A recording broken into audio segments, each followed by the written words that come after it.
কুরআনুল কারীমের কাহিনী নিয়ে চিন্তা ভাবনা করা।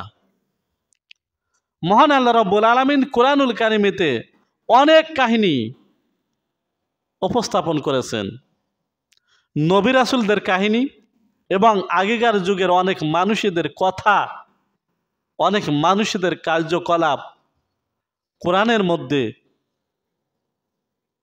বিবরণ দিয়েছেন, যেন এই মানুষ, এখনকার মানুষ সেই আগের নবী রাসূলদের কথা শুনে, সে মানুষটির জীবনী পড়ে, মানুষদের কাহিনী শুনে সেখান থেকে জ্ঞান অর্জন করতে পারে এবং তার ঈমানটা পরিপুক্ত করতে পারে। মহানবী হযরত মুহাম্মদ সাল্লাল্লাহু আলাইহি সাল্লামকে মহান আল্লাহ রাব্বুল আলামিন পূর্বেকার যুগের নবীদের, পূর্বেকার যুগের রাসূলদের কষ্টের কথা, ধৈর্য ধারণের কথা তার নিম্নে বর্ণনা করে তার হৃদয়কে শক্ত করেছেন, তার হৃদয়কে দৃঢ় করেছেন।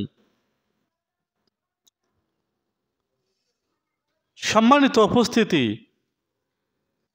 মহান আল্লাহ রাব্বুল আলামিন এ কারণেই নবী রাসূলদের কথা, অন্যান্য যুগের মহামনীষীদের কথা এ কারণেই তুলে ধরেছেন যেন মানুষ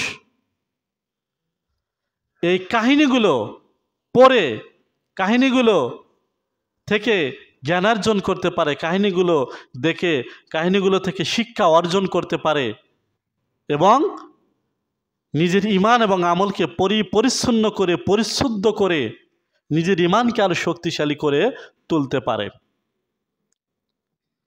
মহান আল্লাহ রাব্বুল আলামিন ওয়া লিকুল্লি ইয়াফআলু আবনাই রাসূলি, আমি কুরআনুল কারীমের মধ্যে রাসূলকে বলতেছে যে তোমার সামনে আমি পূর্বেকার রাসূলদের জীবনী, পূর্বেকার রাসূলদের ইতিহাস বিবরণ পেশ করলাম। ফাওয়াজাদা, এর মাধ্যমে আমি তোমার হৃদয়কে আরো দৃঢ় করলাম, চিত্ত করলাম, মজবুত করলাম। ওয়াজাকা মিন হাজিহিল মাউইজাতু ওয়া যিকরুল লিল মুমিনিন, এবং তোমার কাছে সত্য জিনিস, সত্য আয়াত আমি পেশ করলাম এবং এতে বিশ্বাসীদের জন্য, মুমিনদের জন্য রয়েছে শিক্ষণীয় বিষয় এবং উপদেশ।